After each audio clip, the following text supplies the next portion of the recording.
Hello, everyone, and welcome to Craft Services with HedgieCleric. I am Renee, your lovely and absolutely just gobsmacked and fangirling host today. And I have some really wonderful people with us.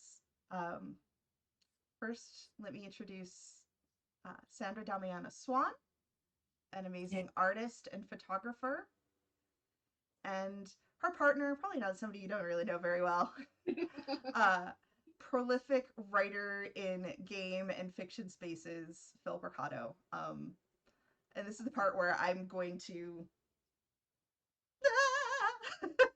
and be very happy that I have a full list of notes here, and specifically on what we're going to talk about, so I don't completely just go brain blank and lose my words. I can word, promise.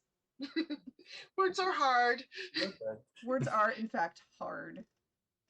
Hmm. And that's why we do it for a living, right? Mhm. Of course, totally incapable of doing anything simply, right? But why would we do that?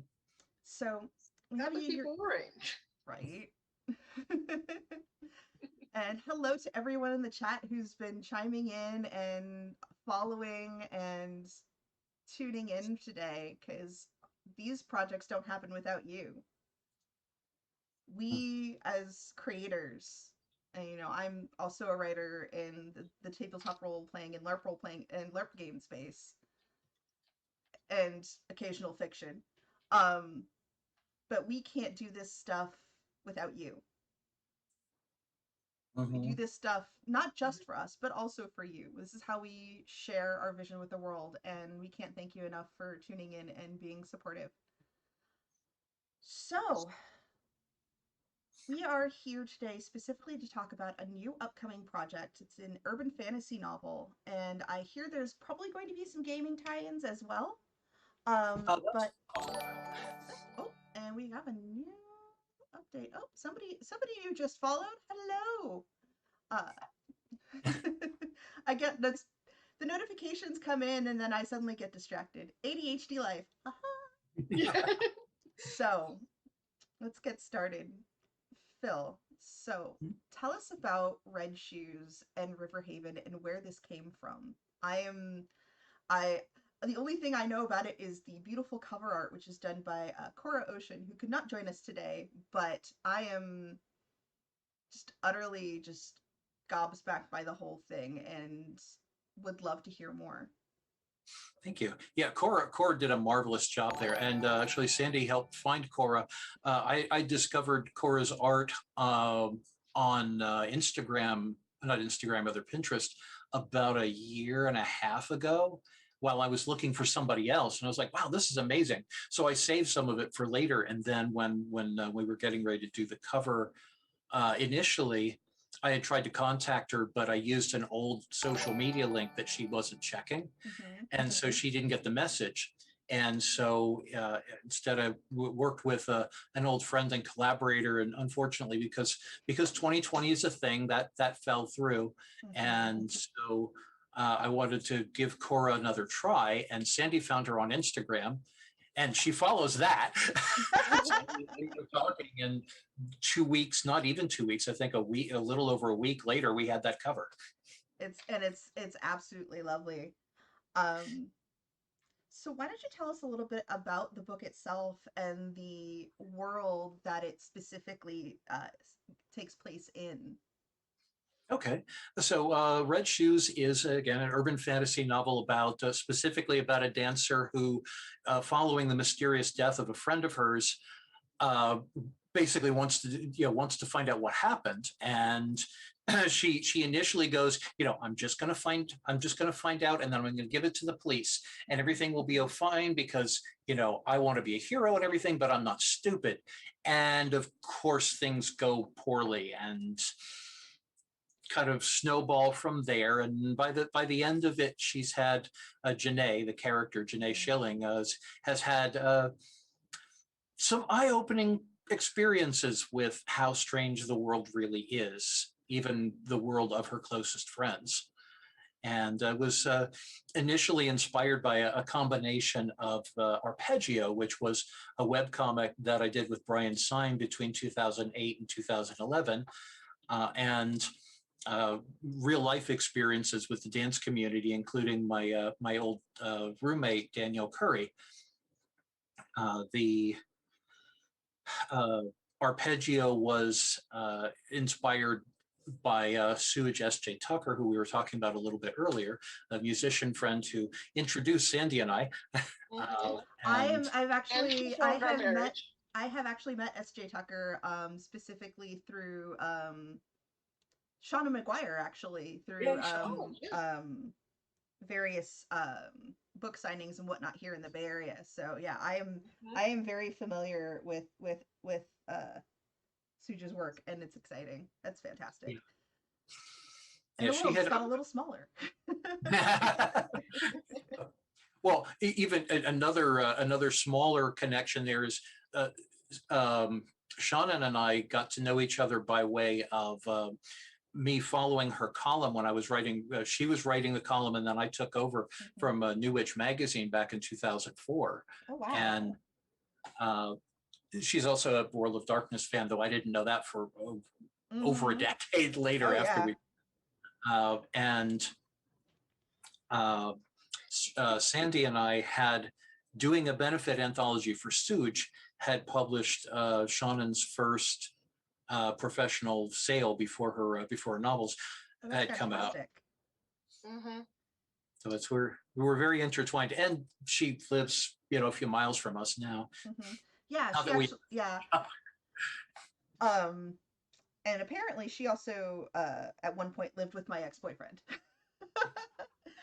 The world is very small, everybody. The world is this big. Well, and that's kind of one of the things that inspired Red Shoes as well. Was one of the things that it was a running joke with us for a while that we're real life urban fantasy characters, so we might as well write about what who we are and what we know and so forth.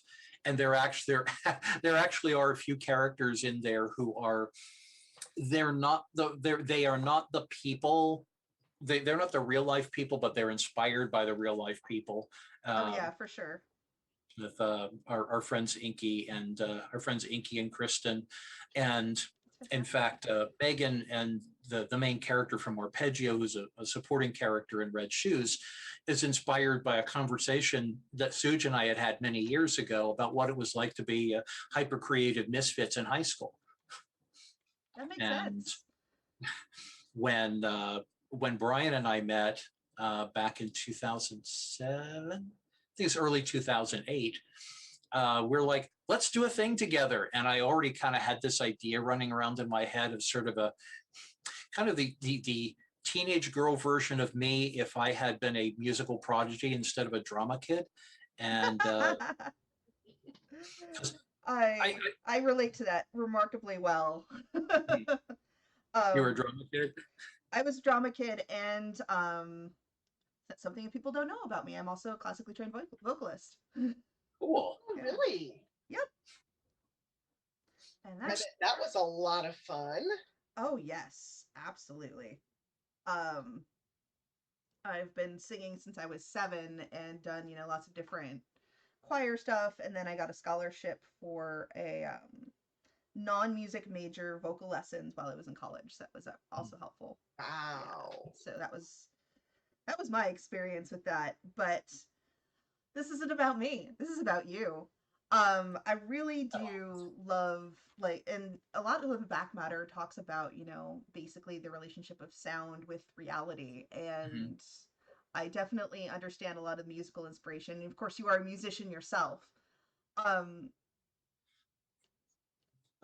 as good as I wish I was. So basically, everybody, it's part of where Megan came from too. I mean, I've had guitars and tried to play guitars since I was like 15, and I wasn't very good at it. And I eventually realized that with a 4-string or 5-string bass guitar, I could actually play that 6-string chord. Fuck it, no.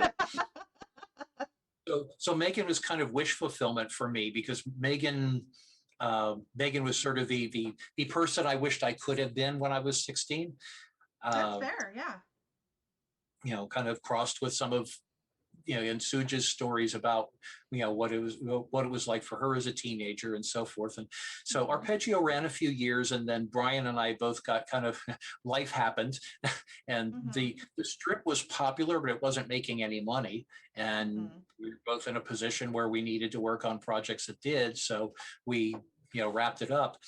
And a few years later, after finishing the Mage 20 rule book and so forth, I was like, I want to try writing a sequel to Arpeggio.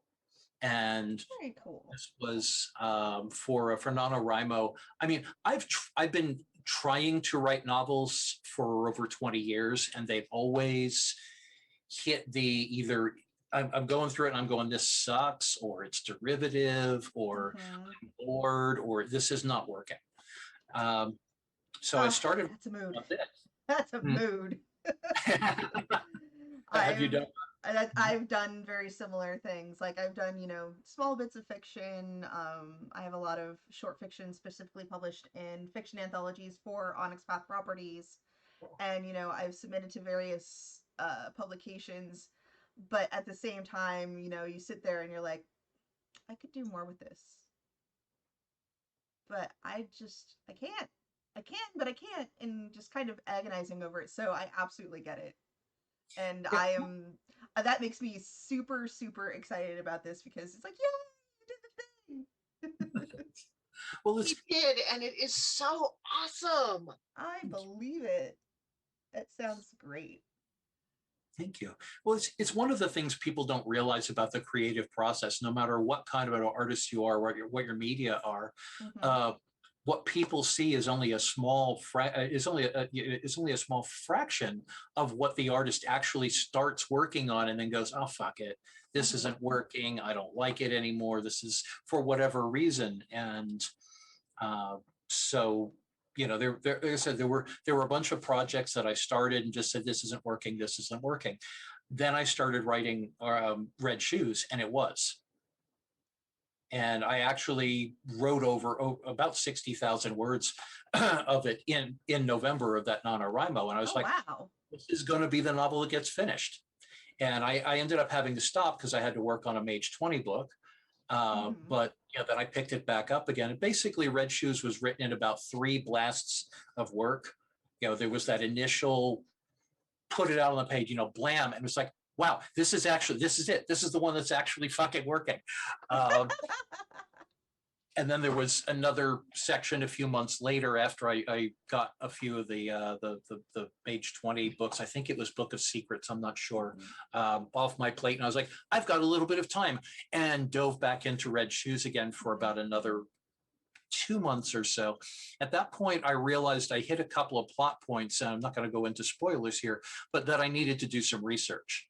And Mm-hmm. so I got in touch with the people, one of whom is my younger stepdaughter, Sandy's younger daughter, and go, okay, well, my character needs to do this. How would my character do this?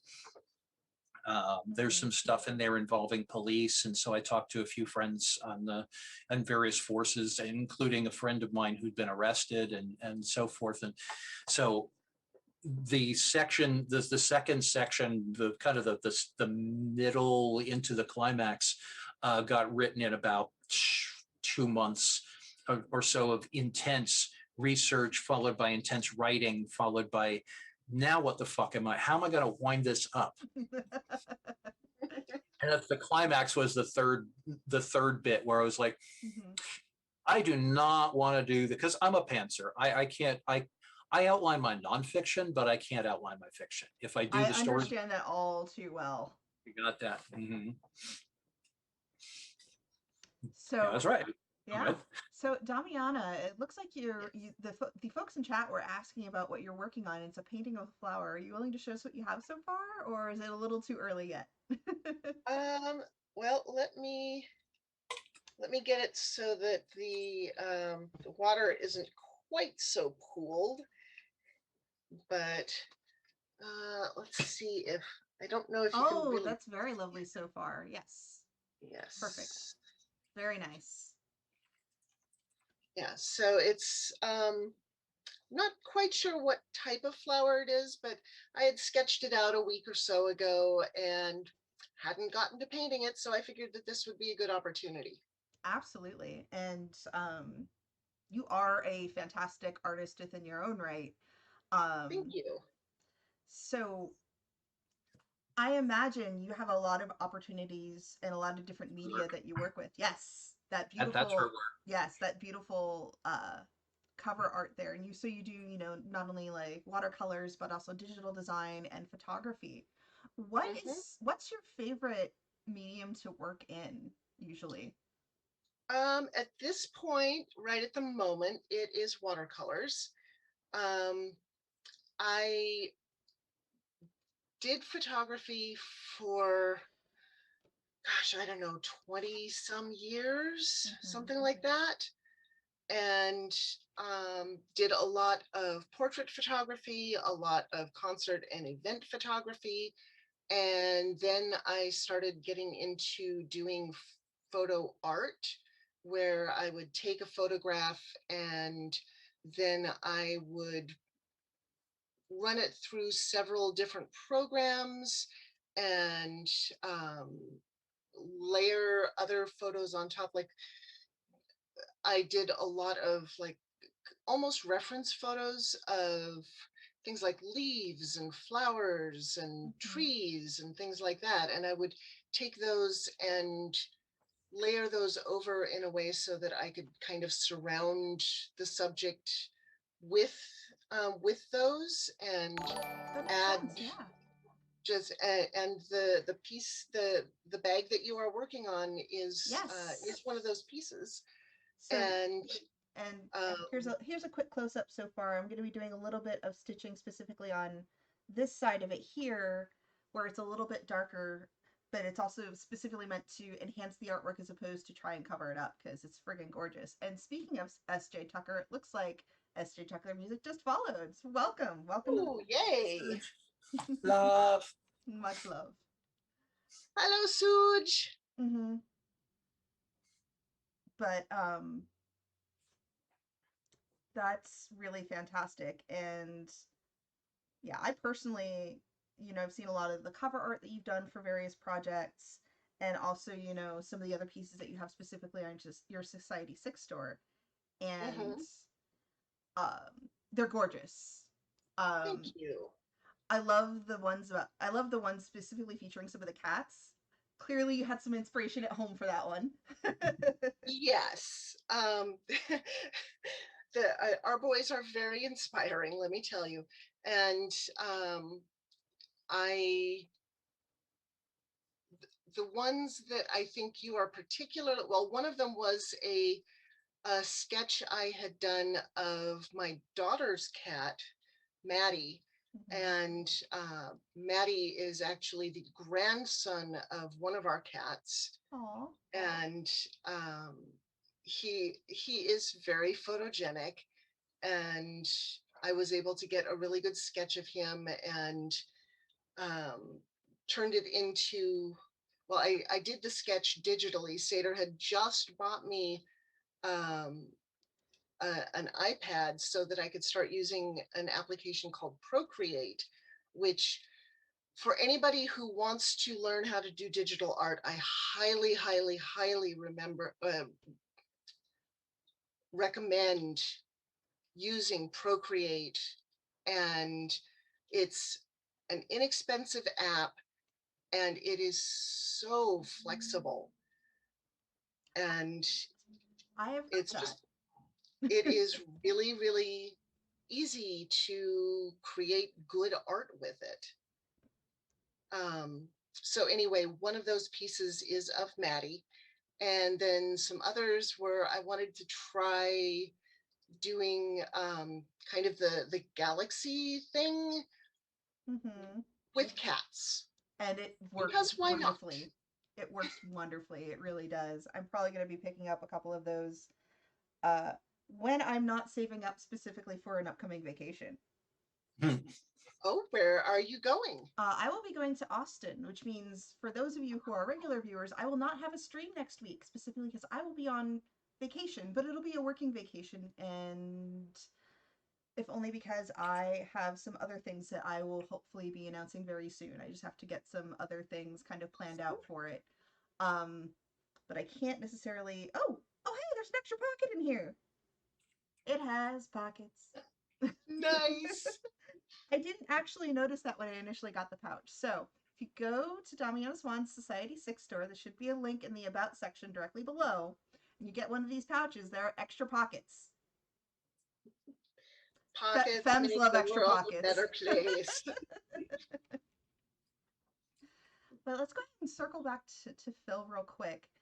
Um, you, oh my goodness. So you are primarily known for a lot of your World of Darkness content, specifically around Yeah. Mage, the Ascension. Yeah.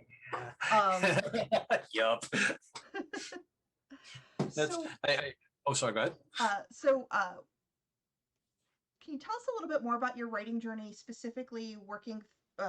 specifically working on Mage the Ascension? You know, when you got started, how it, what really drew you to it, and maybe even like a little bit of a retrospective on some of the stuff on Mage 20. Okay. I mean, we could be here all stream with that, so I might want to bounce back and forth a little bit to make sure that everybody gets a chance to talk who wants to. But I'm definitely interested in hearing some of that. Thank you. Well, the short the short version of the almost 30-year story. Right. uh, I started writing. I started writing for a local paper in 1989, and I had gone to college with Bill Bridges from who's later became the Werewolf developer. Mm-hmm. Bill and I were gaming buddies and roommates and stuff during college. And when White Wolf was first formed, uh, Bill's friend Andrew Greenberg and Dan Greenberg, who was also part of the same group, were two of the founders from White Wolf. And so when Vampire came out, Bill started writing for Andrew, and the following year, when Werewolf: The Apocalypse came out, got hired as the Werewolf developer.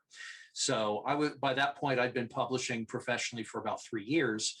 So I was like, pro writer here. So Bill hired me for Werewolf, and I wrote for Werewolf starting in 1992.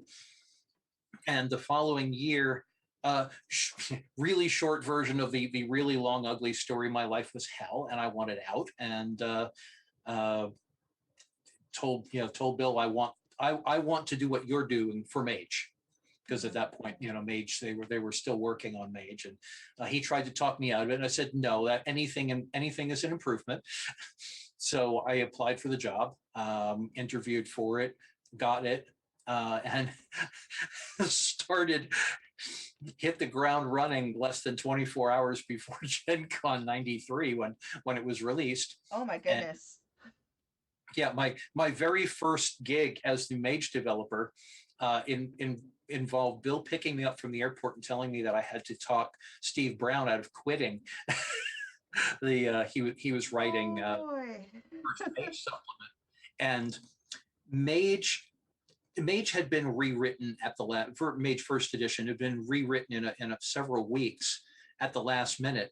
They had to release it at Gen Con, so it was an all hands on deck, tear it all down to the foundations, rebuild it quick, hire somebody to take care of it from here.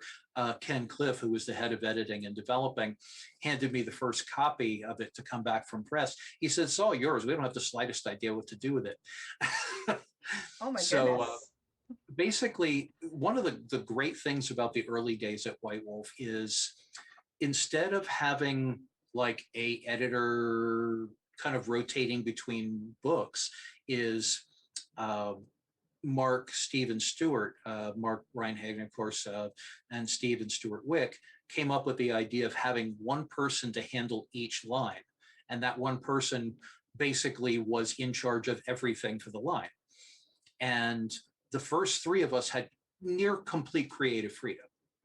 So basically it was a first edition's done, do whatever the hell you want with it, as long as it sells, we don't care. Things got a bit more complicated after that, but fortunately, because Bill, Andrew, and I were already friends, and in Bill's and my case had already been collaborating, the three of us worked together really, really well. And because Mage First Edition hadn't really had any setting beyond, there were the pure ones, and then there's reality, and then there are traditions, and then there's the evil technocracy and stuff.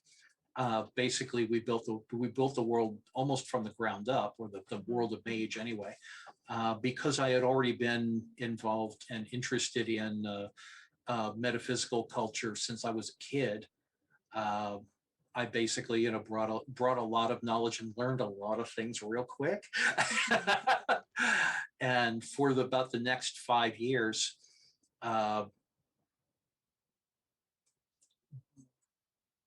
did I guess the tactful way of doing it was kind of a combination of merry-go-round, treadmill, and rock band. And eventually I burned out, as most people at White Wolf eventually did. And I also got tired of writing stuff that belonged to other people. So I quit and formed my own company, Laughing Pan Productions. We produced Deliria Fairy Tales for New Millennium in 1993, Plunder, Plunder, the pirate game, Goth or Gauche, and Horrific Terror in the Cards. And we did really well for a few years, but because the industry was in upheaval, and just because of various different financial and personal stresses, we basically ran out of money, and I quit in 2005 and said, I'm done with this whole gaming thing. Fuck this gaming thing. Well, while I was I've been there several times myself. And then they right? and then they rope you back in, right? Yeah, well, it was during 2005 when if I recall correctly, it was Origins 2005. I might be wrong, but Rich Thomas, I'd gone to one of the White Wolf parties sort of out of sentiment, and Rich Thomas bought me a beer and we started talking. And he and I had a very contentious relationship when I'd been at White Wolf in the early days. So we both apologized for each other. Apologized to each other rather. We were 6, 7 years older by that point, had grown up a bit, and we're just like, oh, I'm sorry I was a douche. Yeah, I'm sorry I was a douche. I want to work with you again. I want to work with you again. Yay, let's work together. I love it when that happens. Me too, because it's been really nice.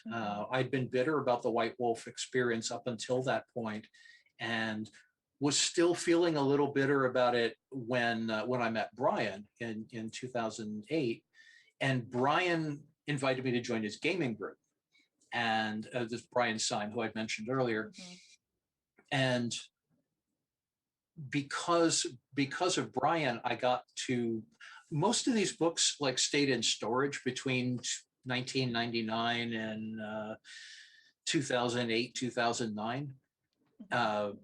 And then I took them out of the boxes rather. And I was like, well, I guess this was kind of fun. Huh. And by that point, I had been already written the World of Darkness Changing Breeds for Rich in 2006, 2007. You were working on edits of it when we met. Mm-hmm. Which was 2007. Suj introduced Sandy and I at Fairy Worlds in 2007. Yeah, I was actually about to ask, when did Damiana step into the picture and all this? And did they have any idea what they were walking into?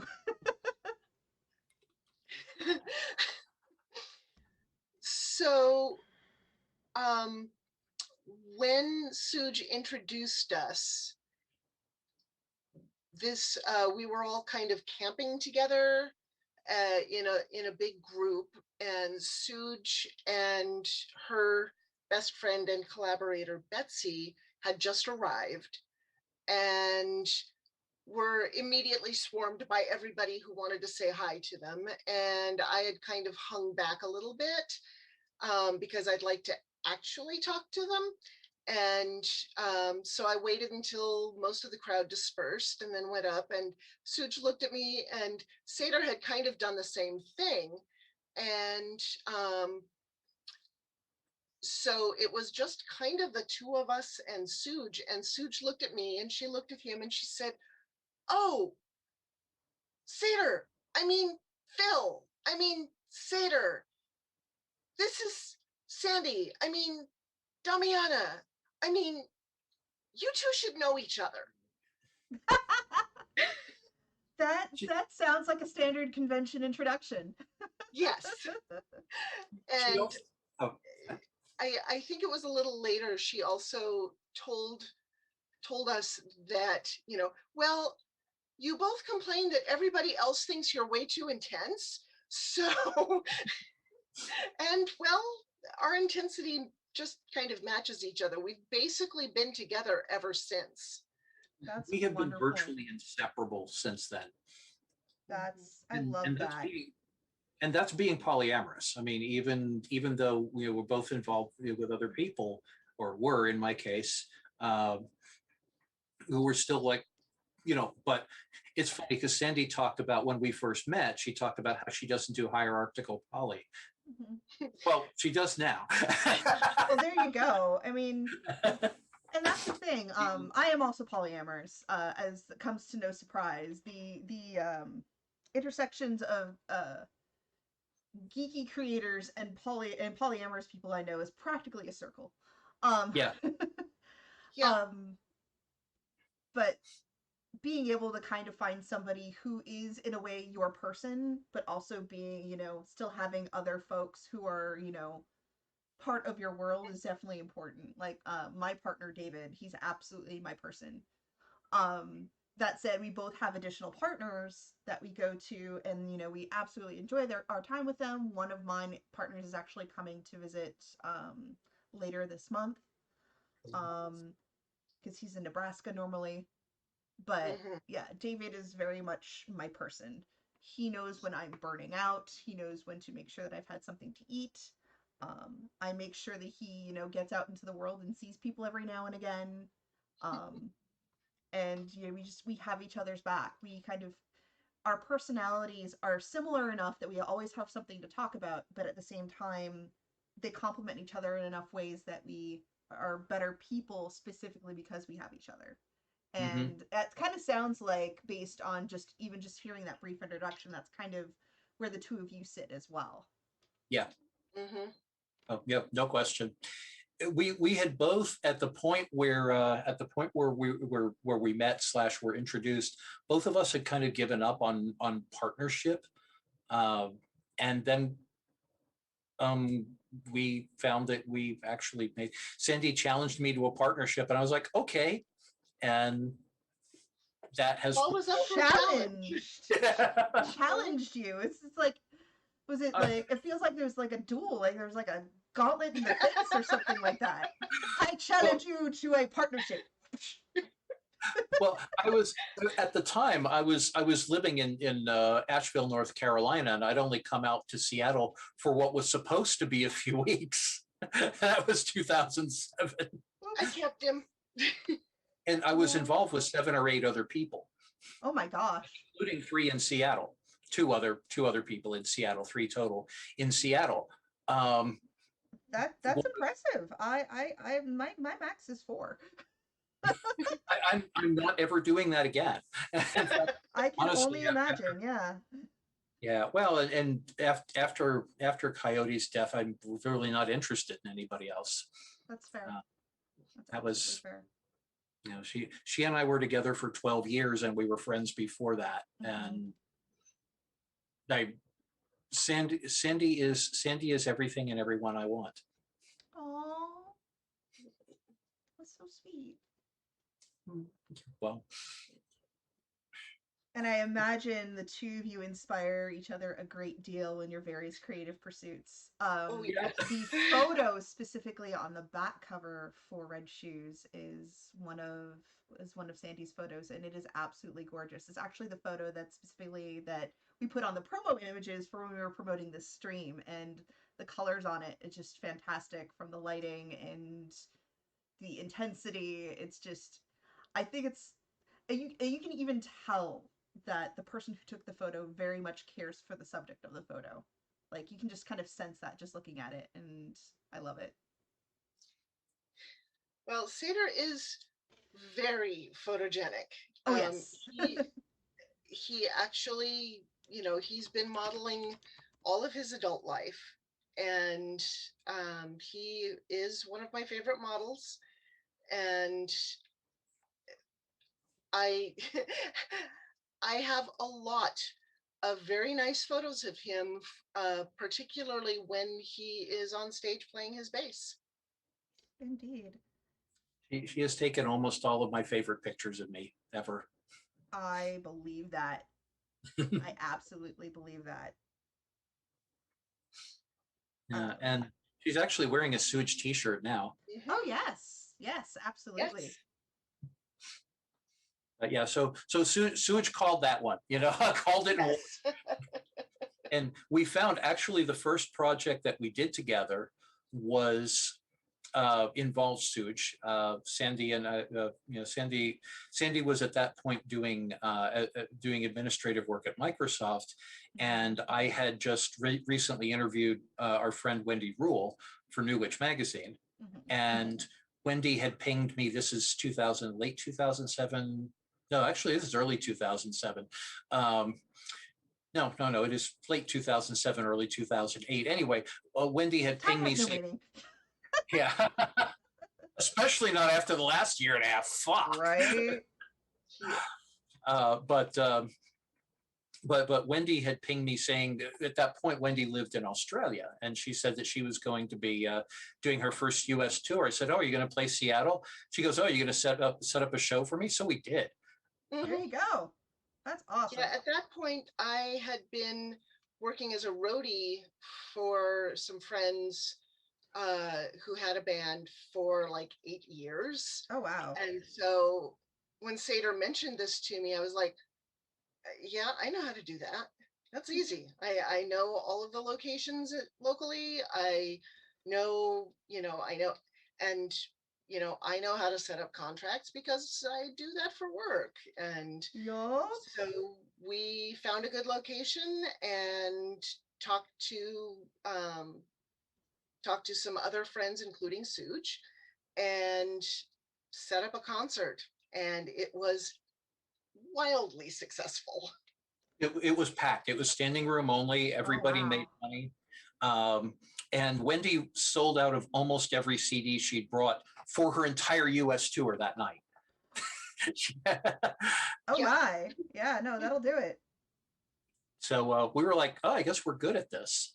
And then the following year, Hmm. Suj had a serious medical condition, and of course, being a touring musician, she didn't have health care. This is before the ACA, and Hmm. it looked like either the condition or the medical expenses would derail her career. And we can't have And that. right, exactly. Nope. So, Mm-mm. uh, Not so going to allow that. and a mutual friend, Suj's then partner, Kay Wiley, and a mutual friend of theirs and ours had set up an early crowdfunding, basically uh, a pre GoFundMe Hmm. uh, for Suj called SOS, Save Our Suj. And out of a wild impulse, we ended up creating an anthology. Hmm. And that anthology kind of solidified that Sandy and I work really, really well together. And it was the origin of our company, Quiet Thunder Productions.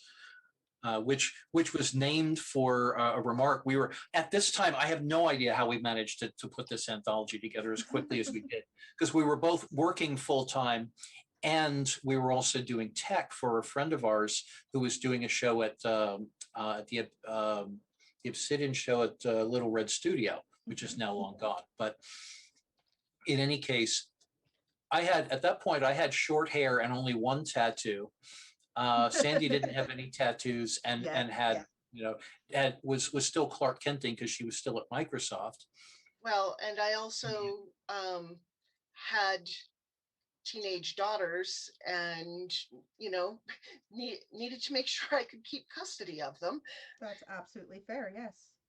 So I was very, very good at flying under the radar. Hmm. And I had remarked, because the friend was really flamboyant. Everybody in the cast and crew was really flamboyant with the wild hair and covered tattoos and piercings and everything. And when the friend saw what we had done with the anthology, she's like, "You guys are really, you guys, this is really impressive." I'm sorry, they said, "This is really impressive." And I said, "Well, that's kind of just how Sandy and I are. We're like quiet thunder. You don't hear, you don't see us coming, but you hear the results." Hmm. And we were both like, "That's a good name. let's Absolutely. keep that." So we did. Yeah. Uh, Yeah. One of the beautiful things about, having that kind of creativity is when you hear something that you know is going to stick, that's what you do. Mm-hmm. I mean, that's part of where HedgieCleric came from. Um, mhm, when I was still recovering mentally from a really bad breakup, um, I was frequently comparing myself in temperament to a hedgehog, specifically because, they're very adorable, but they're also very grumpy. They're mhm. very antisocial creatures. They're nocturnal by nature. Um, and that really kind of resonated for where I was at that time. But also, they're super cute. And if Yes. you get to trust, and if they get to trust you, then they will absolutely roll over, enjoy belly buttons and be like the sweetest thing ever. And Mm-hmm. then the cleric part of it came from the fact that, well, I'm ULC ordained, and I actually presided over my best friend's wedding. Both of them were my best friends. In September of last year, we did a nice little pandemic wedding in the backyard, and Oh. um, they put together a little hedgehog stuffy with a little bit of ribbon to look like a priest's Oh. stole, and I'm like, well, that's gonna stick, Mhm. and so Mm-hmm. that's where that came from. That's really cool. Yeah, but it's really kind of cool how certain things that end up becoming either part of either like a personal brand or just something of major personal import and can come off of just like those comments you just kind of throw out in the ether and they think it's just a one-off thing, but then no, it just sticks with you. Mhm. Yeah, actually, the first time that some friends of ours in Greece brought us out there, I ended up saying something. Seder had done a talk for them, and we were talking with everybody afterward. And I was talking with some people, and I don't remember exactly how it came up, but I think I was asking them, okay, so what do you want to see in a new Deliria? And what they wanted was examples of how you can use magic to fix the world. Because Greece at that time was already starting into going through some very difficult times. Yep. And I just kind of looked at him and I said, well, magic is the fine art of getting off your ass and doing something. And he then had me write that in his copy of Mage and sign it, even though I didn't have anything to do with writing Mage. But it's a That was very that other guy over that there. is a fantastic sentiment, and I am probably going to write that down somewhere, and that's going to stick with me too, because a lot of the best things that I have done, specifically, like actually, starting to write in role playing games, Mm-hmm, starting this stream, and a mm-hmm. lot of my creative endeavors specifically become, getting off my ass and doing something, and then it creates something awesome. So I am probably going to write that down somewhere and make sure that you have appropriate credit. Like that feels like something that needs to be a tattoo if you don't already have it as a tattoo.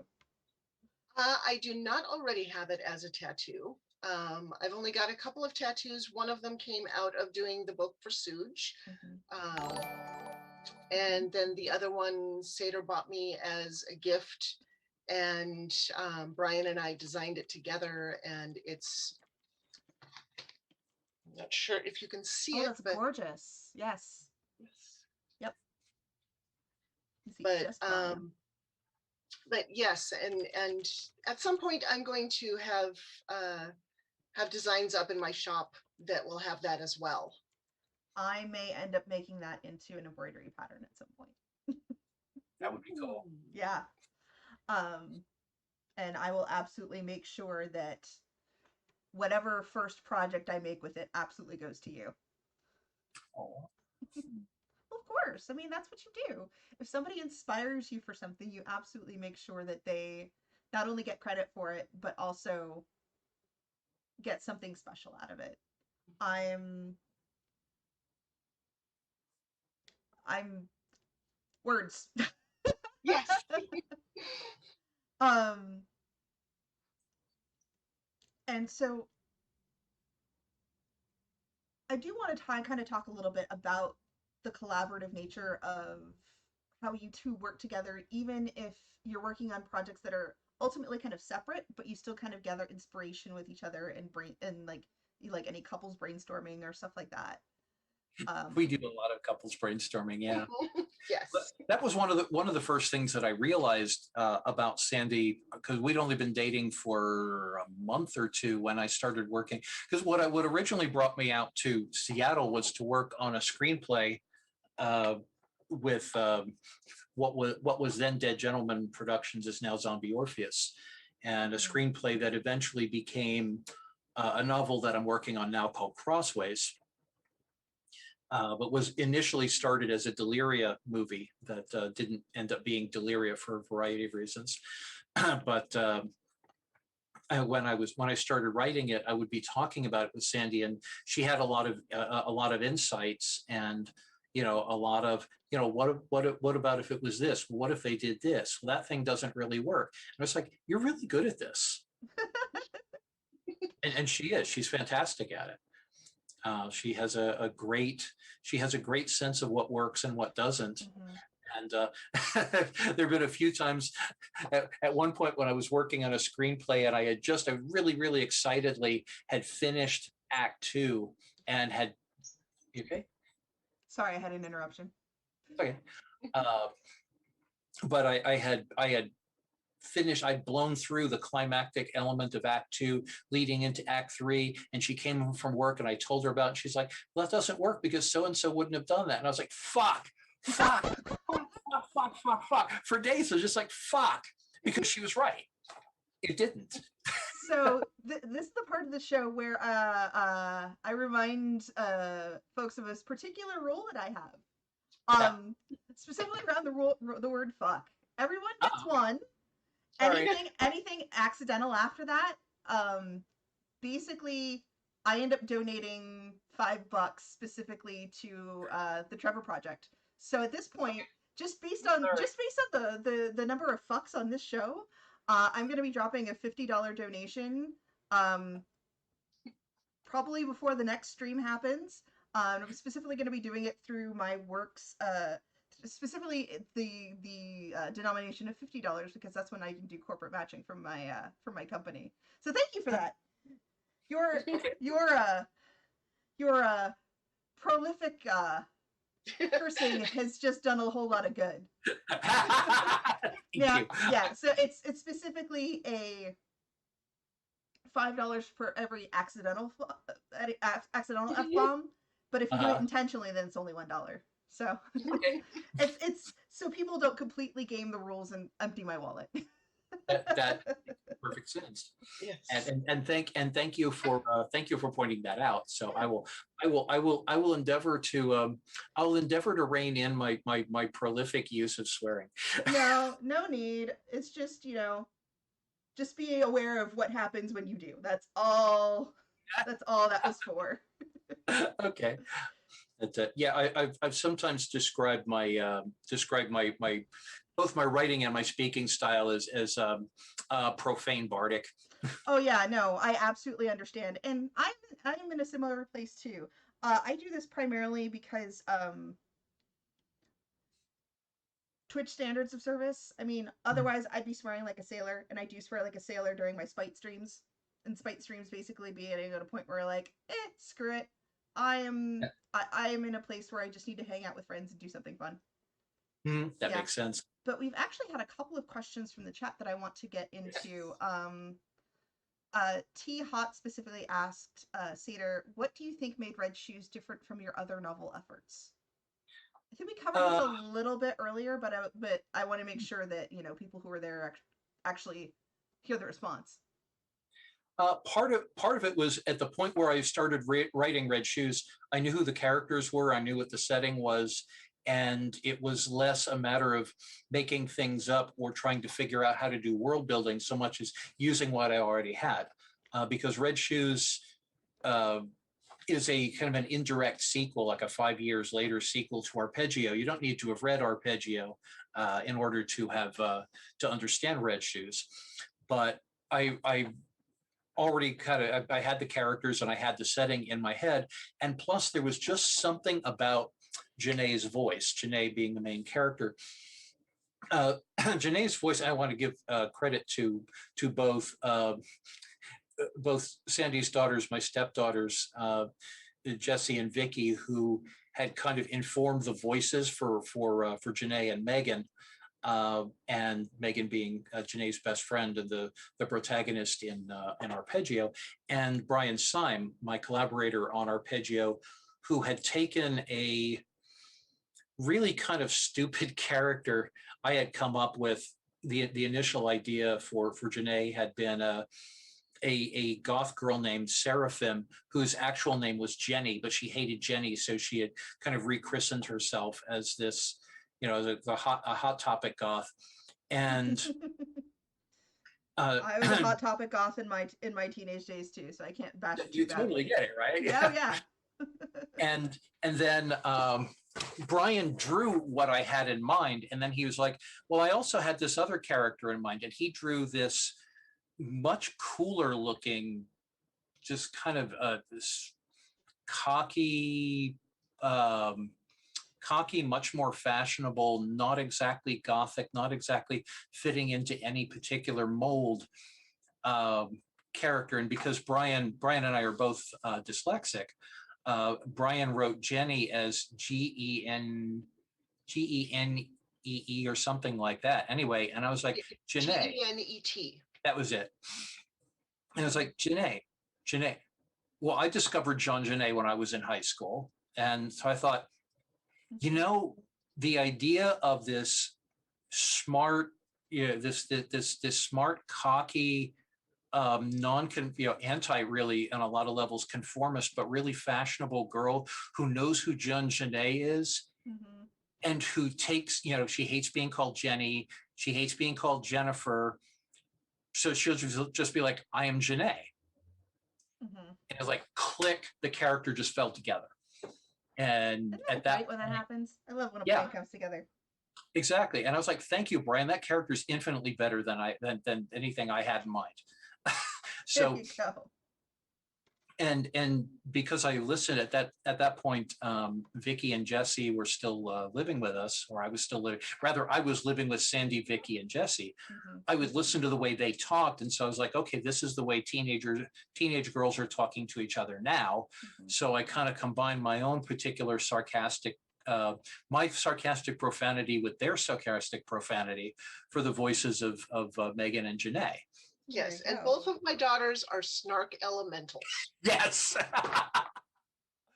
Yes, they definitely are. That's amazing.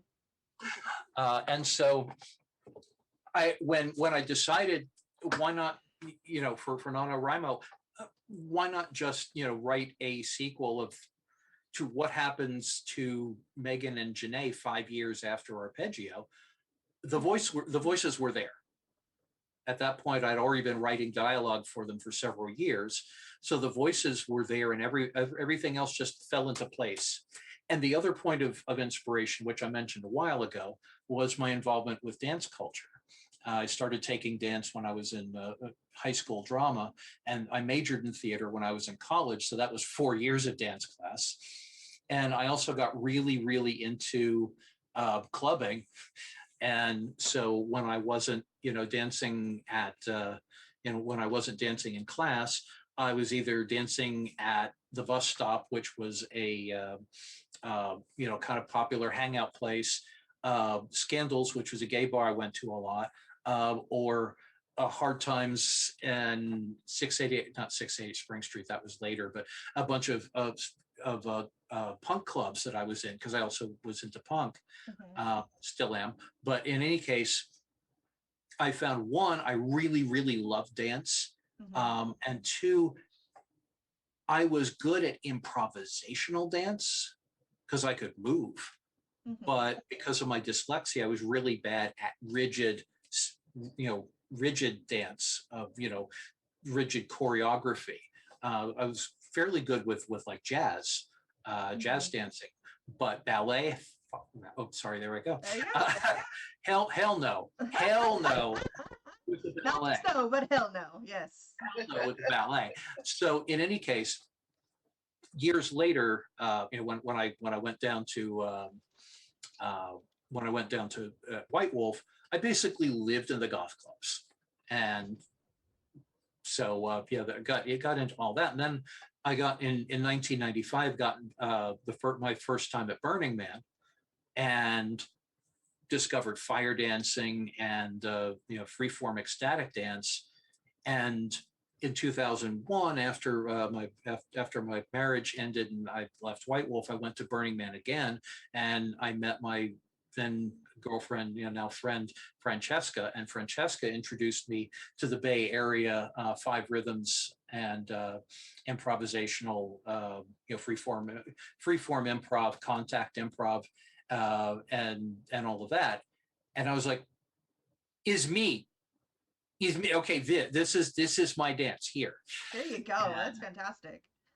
yeah, Um, like I got, oh, sorry, go ahead. I actually do want to get to some of the additional questions that were in the chat. A little bit further up, Creedmoor specifically had a question about Mage 20. It's a little bit of a veer off, but I want to make sure I get to this question before the scroll eats it.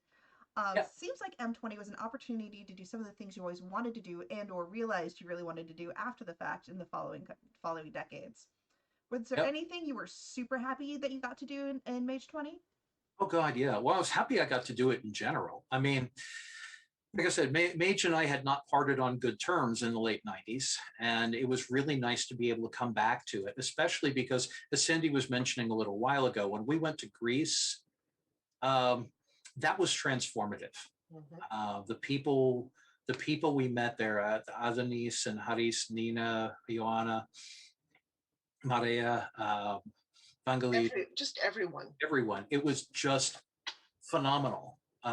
They're wonderful people, and these were the people who had grown up on my work, and it was just like, and they're like, we are who we are because of you, and I'm like, y'all are awesome. Mm-hmm. And so when we came back, I'd contacted a number of the old crew, the old Mage crew, and I was like, I know we didn't always see eye to eye on stuff, but I, I just had this phenomenal experience, and we made this. We made this together, and I really wanted to thank you all for that, and to let you know that what we did all those years ago made a big difference. And Absolutely. And I can definitely speak to that as well because I really got into White Wolf and the World of Darkness in late 2001 when I started college. And that really shaped my adult life. I had a, general pop culture obsession with vampires going in through high school, and I got the giant vampire encyclopedia from J. Gordon Milton, which did in fact mention Vampire the Masquerade in it. And so I knew what it was when somebody asked me if I wanted to try LARP. cool. Um, but yeah, like being able to like go and do that kind of stuff is really fantastic. Um, oh, we have a raid. Ginger Mika is raiding with a party of five. Always be saving. Thank you You're so very much for coming in. Y'all are great. Okay, everyone. Um, and so another question coming from Anomalous Thracian. Seder and Sandy, since you both support and inspire one another, and inspire one another's support and support another's inspiration, it's a whole big old circle thing, and all that jazz. How well do your musical inspiration preferences align? Do you both draw inspiration from music in similar ways? Um, Specifically referencing music being a huge part of the creative process, and how that might either align or differ for both of you.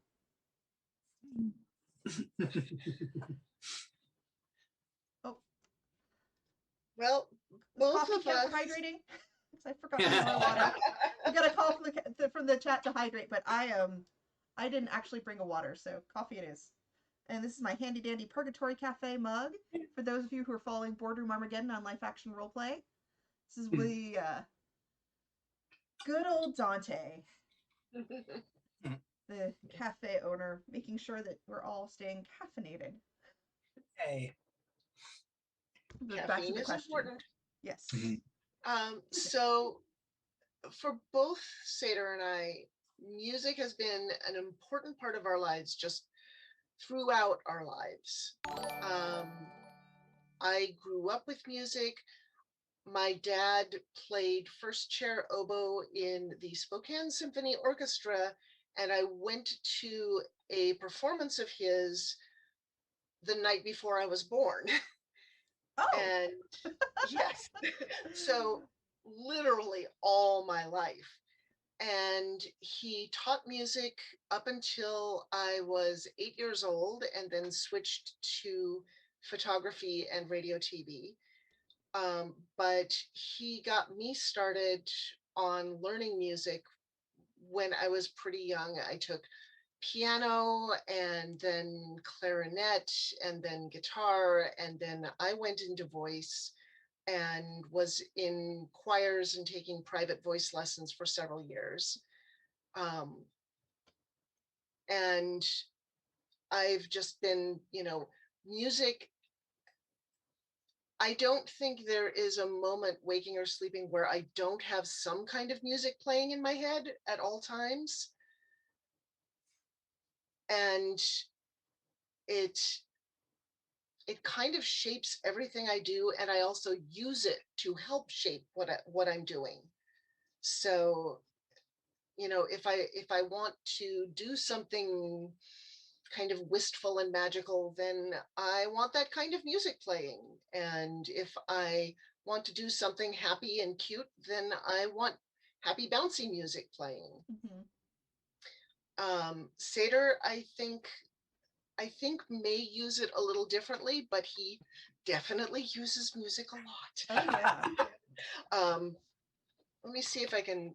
I'll put the link to your Spotify. Yes, absolutely. If Is it that now was 67 playlists or something like that? I And wouldn't know a actually, thing about that. well, and this is another important thing about Sandy and I and bonding and music and Red Shoes and Suj for that matter, is though Suj introduced us the night before, where Sandy and I really clicked was dancing to Suj and Alec and Betsy with their band Tricky Pixie the next day at Fairy Worlds. Tricky That's Pixie is when a favorite. we started dancing together, and it was just like, oh yeah, you. The connection was pretty much. Mm-hmm.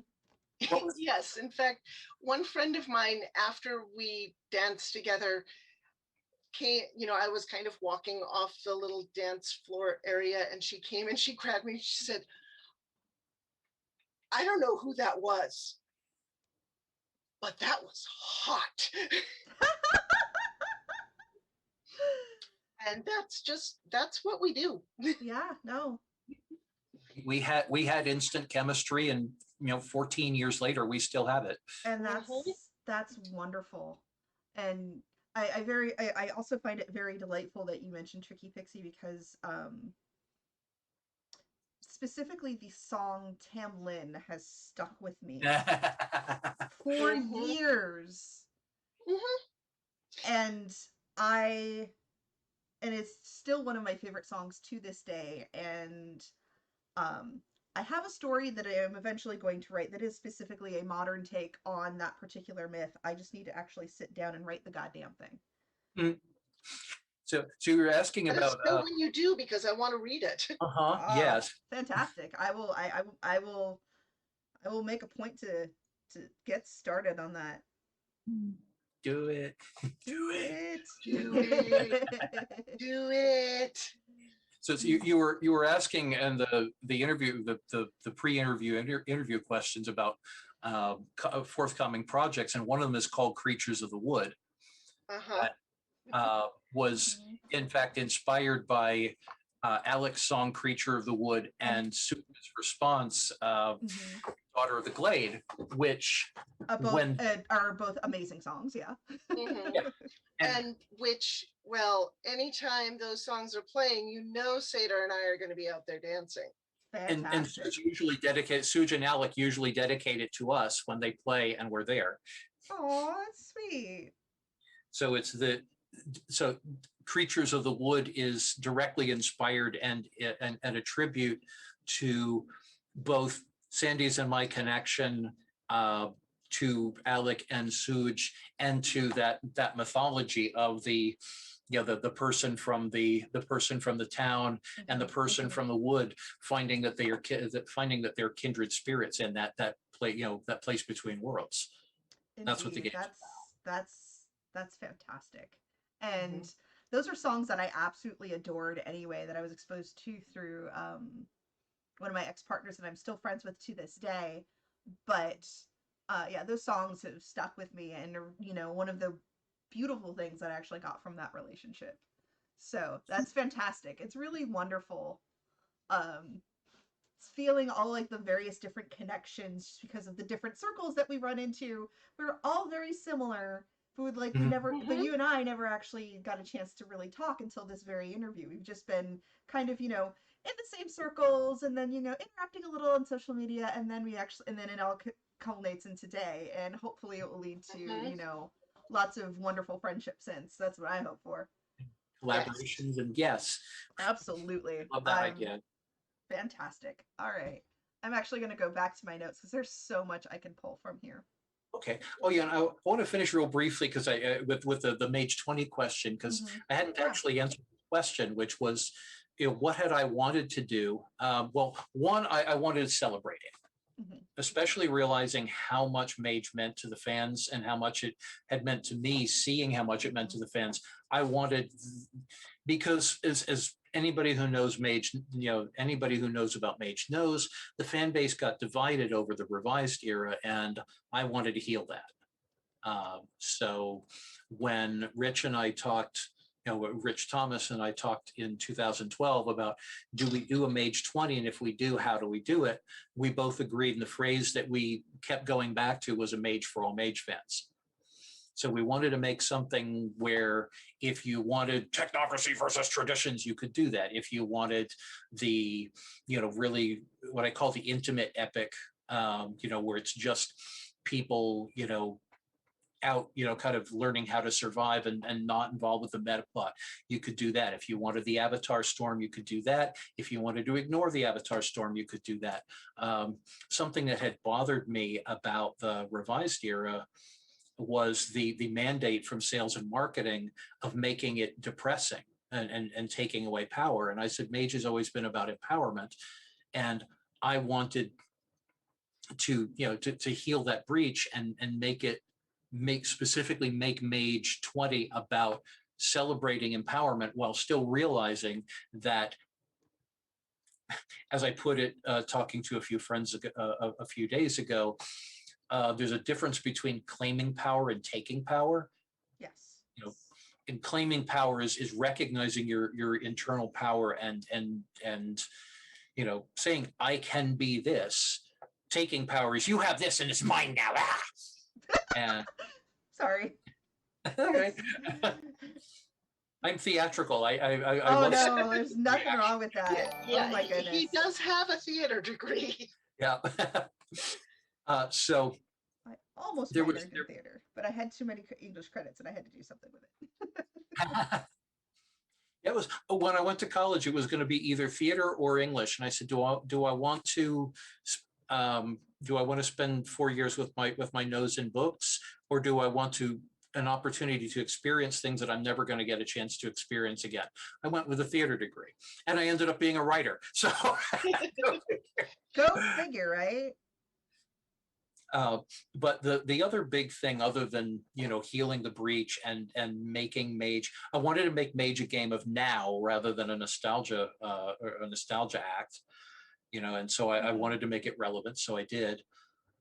Um, but And I I really, appreciate that. That's one of the things that I see a lot of when people are talking about like a lot of the new like the products that are coming out specifically for the World of Darkness Alliance. They're like, oh, this is just a nostalgia cash grab, and there's a lot of criticism around that. But in a lot of ways, a lot of the 20th anniversary editions and also some of the 5th edition stuff that's coming out does kind of celebrate some of what has changed since the first editions of the game have come out, and making it a game that specifically is more suited towards what's going on in the world right now.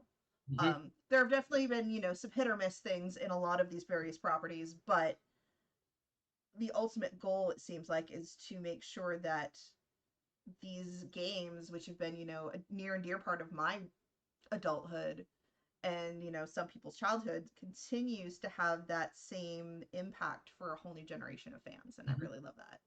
Yeah, exactly. Mm-hmm. And I wanted to bring in the I wanted to redo focus, because focus always bothered me in the Mage, Mm-hmm. the old Mage rules, and it was kind of changing it over time. But the solution to that I brought to Mage 20 occurred to me right before I left Mage, because at that point I was trying to brainstorm up how to make Mage work in a live action setting without everybody needing 4 or 5 of their own storytellers. Yeah. And I was like, oh, what if this, hey, that might work. And then I, left Mage. So I brought that idea to Deliria, and Deliria was praised for its magic system. So I was like, well, what if, and that's the new focus rules in Mage 20. So yeah, and I brought the crafts back because it really bothered me that. That's fair, yeah. So anyway, yes, next question. Yeah. I actually want to go back to Deliria really quick, specifically because that was actually how I first heard about you. Is not specifically through your World of Darkness work, specifically through my dear friend Connor, who's actually in the chat. Hi, Creedmoor. I, But he and I used to go goth clubbing together, and we would be going down from San Jose down to Santa Cruz at the Blue Lagoon for the box every week, and he would wax poetic about his experiences playing Deliria and how much he loved the system and the world. And that was really kind of what turned my attention specifically to your work in the first place. And that's part of the reason why I was kind of when you said yes to even coming on here. Um, I'm still kind of like, I was like, not sure if fangirling or anxiety. But it's absolutely a joy to seriously have both of you here. How's that painting coming, Sandy? Uh, I'm actually working. I set the flower aside to dry and Okay, started sketching something new. okay. And since Lainey had jumped into the channel, let me see if you can actually Oh, see that's the owl. adorable. That's a, oh, that's lovely. And yes, there actually is, it does look like there's a fair bit of Owl Nation here specifically come support you guys, and that's fantastic. Yes. That's wonderful. Um, hey everybody. Hi. I do actually have a specific question for you, Sandy. Okay. What was the inspiration, like what inspired specifically the back photo that is actually that's also the photo that we use in the promos, of the author photo for Seder for Red Shoes? Well, he's the one who chose that one. Mm-hmm. And I have a lot of photos of him playing his bass on stage. He was in a band for several years called Telesterion, and they did a lot of local gigs. And I was kind of the official / unofficial photographer for the band, because I was doing a lot of concert photography and event photography. And I also did the band promotional photos. And so when they had a gig, I would come along and I would bring my camera and um, just took literally thousands of photos of all of them. But I got a lot of really nice photos of Seder playing the bass. And that what he's holding up there now is probably my favorite photo of him. And Nice. and She also did that, Yeah, which that's is fucking fantastic. amazing. Absolutely. That's our former housemate, Inky. Nice. yes, Inky is also one of my favorite models. She's done a lot of professional modeling. They have done a lot of professional modeling, and they are very, very good at it. That's amazing. But So, so anyway, it was just me taking a photo of who Seder is. And that's one of the things that I always tried to do with my photography, was get to the core of who someone is, what is interesting and beautiful and fantastical and magical about them. And well, Seder, it's very easy to get those photos. mhm. I'm looking for one of the photos. Oh, here, talk about Sewage and Sandy, one of the photos that Oh, yes, absolutely. also in power chords, but Sandy had taken of Sewage, which was taken for there was a shot from that was used on Suge's the album cover for her Suge's Mhm. album Stolen Season. Nice. And I'm looking for one of the photos of you got here of Telesterion, but I don't want to like spend the interview going through the going through the book. I was actually about to like let's actually like segue a little bit into power chords. Like what was the I mean obviously music is a huge inspiration for that game. What was your favorite part about putting that together and what is something about that game that you wish people know but can't immediately pull from the text? The It started as it was originally just supposed to be like a little thing. It was kind of a when Kickstarter first started, my friend Aaron Isvedo and I were talking, and he's like, "Hey, there's this new thing called Kickstarter. Want to throw together a quick project we can work on, and you'll make a few bucks?"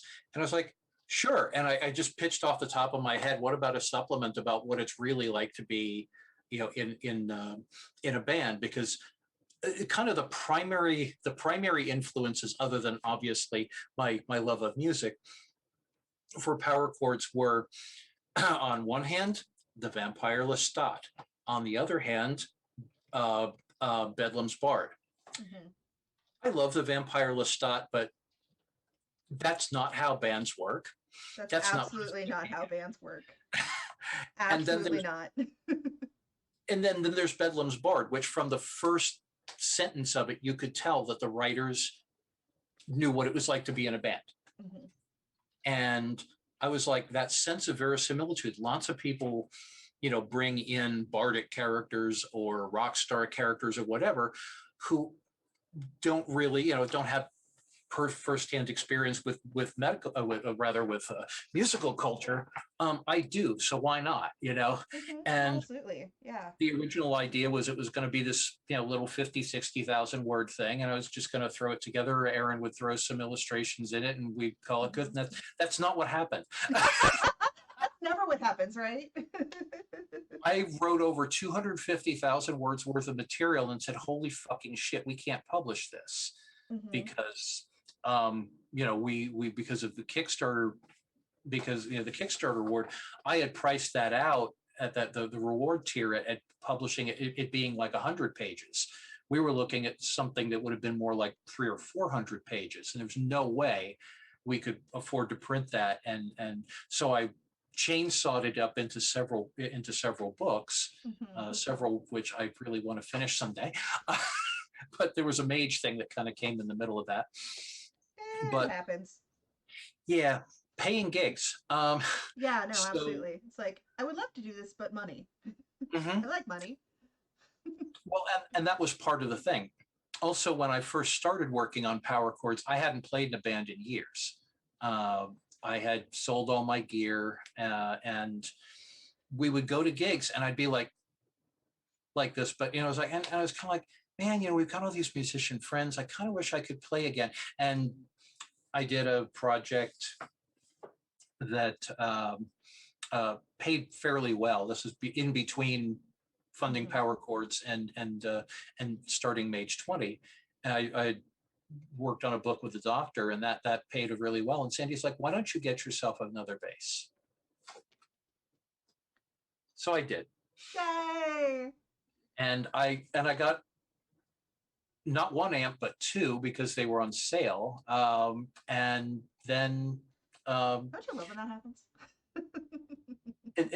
and Sandy bought me for my birthday, bought me lessons. Our friend Nathaniel Johnstone uh, was he said, I'm going to teach classes. So Sandy bought me some bass lessons from Nathaniel, and Nathaniel taught me Fantastic. how to work around something that had been bugging the shit out of me. Like I said, I'm dyslexic. I cannot keep I can't keep musical notation in my head. I can't keep track of, if you tell me where a B sharp 7 is, I'm gonna be like, what? Uh-huh. Fuck, I can't even keep track of the frets. Hmm. It's just like one, two, That's three, so, and sorry, I just contributed another. no, that's totally fine. Uh, it's my bank account will curse you later. But I And I definitely get that. That's actually one of the things that's actually stopped me from playing, guitar or bass. Like I've had an interest, but I like the frets. I would completely lose track. yeah, and that's as one of the in the picture that Sandy's got in the of me on the back of power chords, I've got my eyes closed. And somebody had said, you look so peaceful. I said, actually, the problem was my contact lenses had gotten foggy, and in the middle Oh in the gig, no. and between the combination of my contact lenses, the smoke, the smoke machine smoke in the air, and the lights, I couldn't see the frets. They were all just kind of like this blurry mass. So I closed my eyes and was playing by feel. Oh my gosh. Yeah. That's I would not have been able to do that. I am impressed. My metaphorical, my invisible hat is off to you, sir. Holy crap. Well, That's amazing. thank you. So when I started working on Deliria, rather on power chords, it was my fantasy version of what I wish I could do. Hmm. In between the time I started writing it and the time I finished writing it, when I started writing it, I was just like, oh, I wish I could do that. By the time I finished writing it and started putting together what would eventually be the book, I had a bass, I had a band, I was playing better than I'd ever played before, and I was doing gigs. There So you all that go. kind of found its way into the book as well. They going Hmm. from it being this kind of wistful tribute to what I wish I could be doing to what I was doing, and that That is also. quite literally magic being the art of getting off your ass and doing something. Uh, That's a perfect embodiment of that statement. And I guarantee you now that statement's going to stick with me for the rest of my life. she's very, very good at what she does. Oh, yes, absolutely. Yeah. Um, let me actually, so something that's really kind of come up, especially with a lot of designers that I've talked with here on the show, is the pandemic and how it really hit creatives hard. Um, how did it impact you? Like what got better? What got worse? And how did you get through it? Well, one of the things that got us through it was that Sandy started working at home, and we found that we're really, really, we always knew we were compatible, but we found that working, we have different offices, obviously, but there's only like a bit of sheetrock in between us. Mm-hmm. And we found that we actually felt a lot more comfortable with each other when she was home most of the time. Oh, a heart. Yes, we've been together. I mean, it's not 24/7 because I do work in the office 2 days a week. Mm-hmm. Um, but we've been together a lot in the last year and a half, and we really like it. Mhm. That's amazing.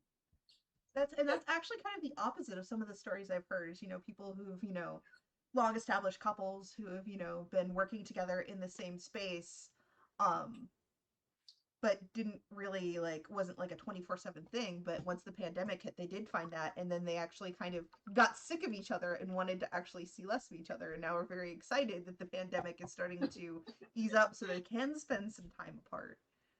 Um, but hearing that story actually just it really kind of warms my heart because I actually got very close to David through all of this, my nesting partner, my person. Um, because we didn't really see each other a whole lot. I mean, he was working in as a line cook, and I was in the office, and the restaurant he was at was like about 4 blocks away. So occasionally I'd go in for lunch and see him while he's working. But then, he lost his job, and I started working from home pretty much exclusively at this point. Um, and I found that we actually had more opportunities to bond just because we're spending more time together. So I'm really happy to hear that I'm not alone in this. No, we have definitely really enjoyed being able to spend so much more time around each other. Um, and I know for me, the way the pandemic has impacted my creativity is that, like every other creative I know, it's made it much, much harder. So I kind of, so one of the things that I have discovered during the pandemic is I went from being an ambivert to being pretty firmly introverted. And kind of the same thing happened with my art. So I had started doing what I people people kind of get mad and yell at me when I say this, but I had finally started doing real art because I didn't consider the photography to be real art, which is silly because I know it is. Um, Especially your but I work. had, I mean, look at this. This started out as a photo. Mhm. The artwork that you made out of this is absolutely gorgeous. thank And you. yes, that is absolutely gorgeous. Don't let anybody tell you photography is not an art, and you You're definitely have making an me eye for it. blush. You're Oh, making me good. blush. That's my goal. And actually, for those of you who are following along in the chat, I'll be stitching the words "names of the unwary" on this. And for those of you who aren't familiar, the name of this particular piece of artwork is "Portrait of a Fairy," so it seemed appropriate.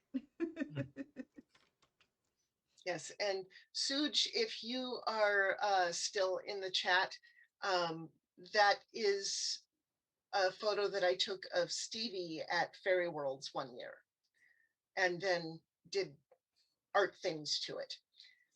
Um, Definitely did art things to it, and it's lovely. yes. um, but so anyway, I had started doing paintings. I Our friend Stephanie Law, who is just an amazing watercolor Oh, artist. she does amazing work. I actually got my first exposure to her work when I was playing Legend of the Five Rings Mhm. competitively as the CCG. And, pretty much every unicorn deck had a bunch of our artwork, and I'm just like, oh, it's so pretty. And, I've been following her work ever since. Mm-hmm. She is really amazing. And she and Seder have been friends for years and years and years. And I got to meet her through him. And I actually got to do her headshots, which I'm still pretty chuffed about. Yes, this is on our website is Sandy's work. Mm-hmm. But she started doing, she has a Patreon. And one of the things that she does is she does process videos where she will do a video showing her process of how she does her paintings. And I started watching them. I started out by watching Bob Ross videos. And that was because That's Bill Wheaton had posted about how much watching Bob Ross videos and painting along with him had helped him. And I'm going, well, I could probably use some of that about now. you know, And so I was doing that. And then Stephanie was posting her videos. So I started watching her videos. And on one particular video, she was talking about how she was painting just these little kind of bird silhouettes. And I looked at that and I thought, I can do that. Wait, yeah. I can do that. And that's and actually, in fact, Phil is holding up an example of that, and that's yeah, absolutely you can do that. Yeah. Mhm. So what I've been doing, and Axe, this is going to uh, hopefully answer some of your questions about how somebody can become more artistic, is I would just watch what people are doing and then try it. And then try it again. And sooner or later, you get to the point where you're going, that's not actually awful. I don't hate that. And that feeling right there is enough to keep you doing it. Mm-hmm. And knowing that, okay, maybe I can learn this. I had been trying to learn how to draw for, I don't know, since I was about 8. And finally, when I was in my, 50 mumbles, um, I I started actually focusing on learning how to draw. And YouTube is a wonderful thing because people put videos up of, okay, you want to know how to do this? Here's how you do this. Mm-hmm.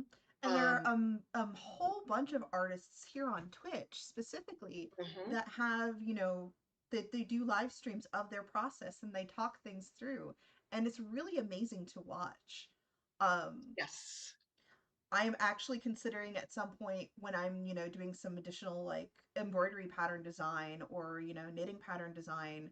I don't do a whole lot of it. I'm still working on some of the details there, but as I do that, I am actually thinking about doing some videos where I'm kind of going through it and talking through my process. It's just, in my copious amounts of free time because I also have a day job with all of this. Mhm. Yes, but Mhm. um, Mhm. so I was doing more painting. I had started showing some of my work, some of my photography in the art show at our local science fiction fantasy convention. And I'd done that for a few years. Mhm. And then I had kind of just stopped doing photography for a while.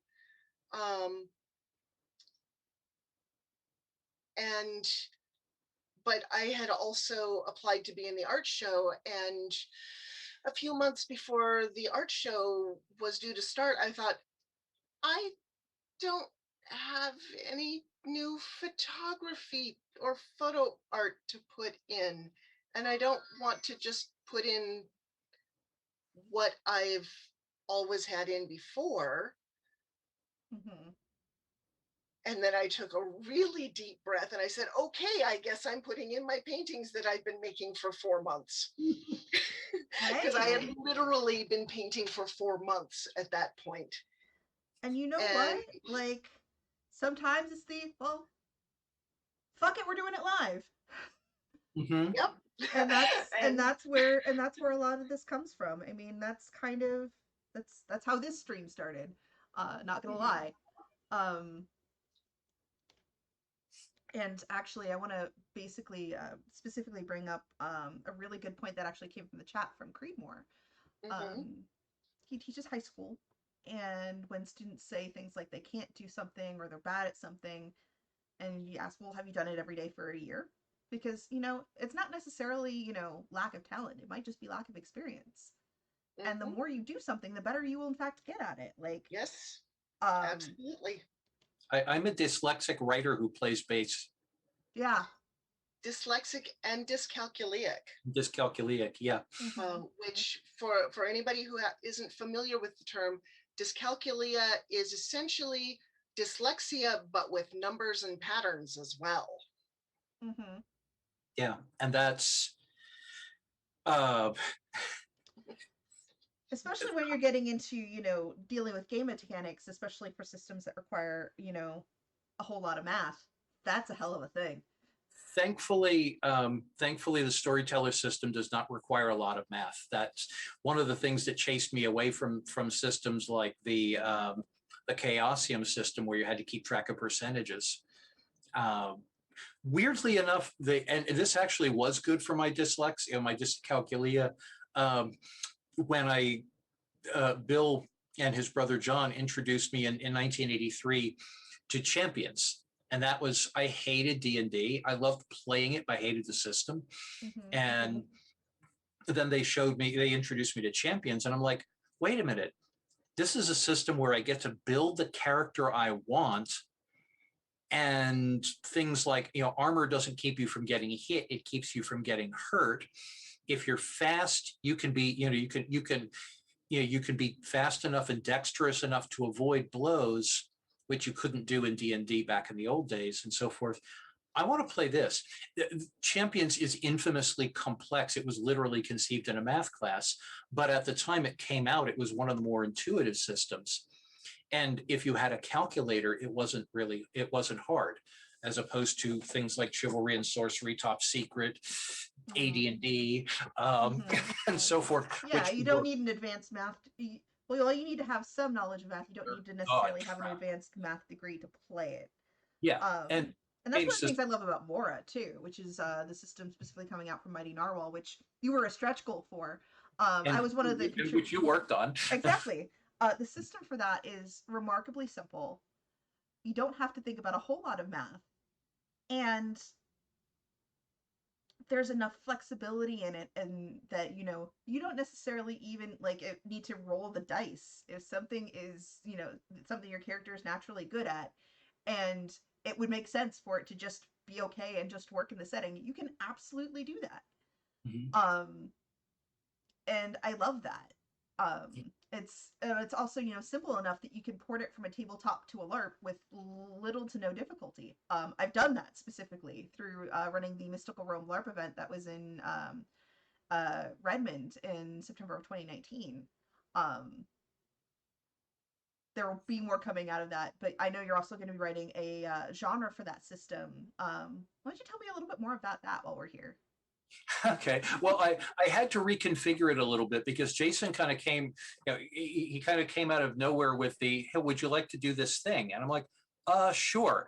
And I was juggling a bunch of other things, but I was like, this sounds like fun. Movie, Mm-hmm. sure, okay. And he's like, well, what do you want to do? And I'm like, I don't know. And I was on an extreme horror binge at that point. Mm-hmm. One of the many things that Inky and I share is a love for really intense horror movies. Mm-hmm. And I turned Inky onto, actually I should say Inky turned us both onto, because Martyrs was Inky's idea. Mm-hmm. Um, Inky had turned us on to New French Extreme by way of Martyrs, which is Mm-hmm. holds my gold standard for the single most horrifying horror film I've ever seen that's actually good. And by way of Martyrs, I got into checking into some of the other. I had actually several years earlier seen the movie High Tension, um, And so I was like, oh, there's a whole subgenre of this stuff. Let's watch them all. So we did. Most of them anyway.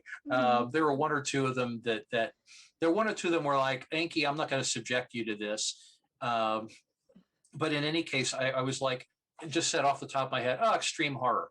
And then I started thinking about it when it looked like the stretch goal was actually going to fund. And I'm like, so a Serbian film, the role playing game? No, no, I'm not writing that. So I kind of ran with in reconfiguring. I still wanted to write a horror game, Mhm. but I had earlier, I guess it's maybe probably last year, maybe it was earlier this year. I've kind of time is broken. But in any case, Yep. when Matthew Dawkins mentioned They Came from Beyond the Grave, Mhm. I was like, I want to like 70s horror. I'm like, I want to write for that. I came up in 70s horror. I'm a child of the 60s and 70s. Oh yeah. So I had an absolute blast writing for it, but also when I got the manuscript for They Came from Beyond the Grave, I'm like, Matthew's 70s horror is not my 70s horror because Matthew is British and I'm American. Right. He was thinking like Amicus and Hammer, and I was thinking like Warren and Skywald. Mhm. So I was like, I want to make a horror game that's like the really. There we go. Okay, I'm going to avoid costume anymore. That was like the really screwed up, I super appreciate you. lurid, um, super lurid movie posters and horror, magazine and novel covers and stuff from the 70s. I'm like, I want to make that. So that's what I'm writing for Mora Oh, is. I am looking forward to that. That's fantastic. Actually, a couple weeks ago, I got together with a couple of the writers and a local goth DJ specifically to write a gothic, kind of like a modern gothic genre for Mora, and we came up with something that's a little bit southern, a little bit rural, but also has a lot of different elements of just traditional Gothic literature. So Well, yeah, that's current working title is Lost in Longview, but that could potentially change. I'm not sure. so when you're writing that, check out my playlist for Cowgoth. Oh yeah, Um, absolutely. and the 21st century neo goth and the oh god, I'm blanking. I think it's like Gothic New Millennium. I've got like 6 of them, but Yep. they're all it's all like gothic music, dark wave music made since 2000. Yep. Absolutely. And I have and since, we have a DJ specifically on the team for that one, we have a lot of different lines on some new stuff as well. Um, and so that will definitely be part of it. Chelsea Wolf. Mhm. Talk about 21st century Chelsea Wolf. Yeah, absolutely. But that's phenomenal, and honestly, I can't wait to see what you come up with for that because a lot of those, I actually like as a teenager, I would watch a lot of Hammer films um and also 70s horror films because they were just schlocky enough that they weren't actually scary for me. Mhm. Like, I mean, there was definitely a fear element, but not necessarily to the point where it was to the point where I could still watch it and, have a good time with it. Yeah. Yes, definitely. Like I said, when I started thinking of the extreme horror premise, I'm like, there's a difference between. I mean, it's called extreme horror for a reason. You don't sit through something like Martyrs or a Serbian film because it's fun. You sit through it to see whether you can. Exactly. And I was Yeah. like, you can't play that. Yeah, and absolutely. And, for that, I would be like, okay, so if you're going to go that route, I'm going to want to talk to you about the safety rules Oh God, yes, for that would be sure. like the whole book is a content warning. Pretty Uh, much. And and that's okay. That's an okay style. That's a totally valid play style. If you have people who are into it and know how to treat the subject matter respectfully, then yeah, absolutely. Go to town. But also make it very clear that, this is not necessarily something to emulate in real life. Yeah, well, that was the Book of the Fallen. I mean, talk about Mage 20 and stuff. Oh That yeah, the boy, emotionally hardest book howdy. I've ever written. I I can hope imagine. Yeah. hopefully I never have to write anything, or hopefully I never choose to write something that rough Mhm. again, because that was hard. Which, going back to your earlier question about the pandemic, um, I basically at the beginning of the pandemic, I had just started. I'd reconfigured my Patreon to do like a mini game and a short story every month, and then Mhm. I was also working on some podcast stuff. And then COVID and everything hit, and my creative process just went. It was like, well, Mhm. damn. Because part of what I was really wanting to get into this year was there are several magazines now that are doing like old school sword and sorcery, and of course I came up on that, and I Of was like, course. Yeah. wow, I haven't written sword and sorcery stories. Actually, my very first mass market publication, and actually before that, one of my first publications, period, was in a college humor magazine, Blood Upon the Tavern Wall, from the never-ending chronicle of Volgar the Barbarian. Right. Was like, wow, I kind of want to go back to doing it. And I started working on the story called Edge Dancer. And then the pandemic hit. And I was like, Nope. yeah, I no, this is, and Sandy and I had a lot of talks about this, because I was like, suddenly I feel like everything I was writing or wanting to write is completely irrelevant. I need to figure out what's relevant now.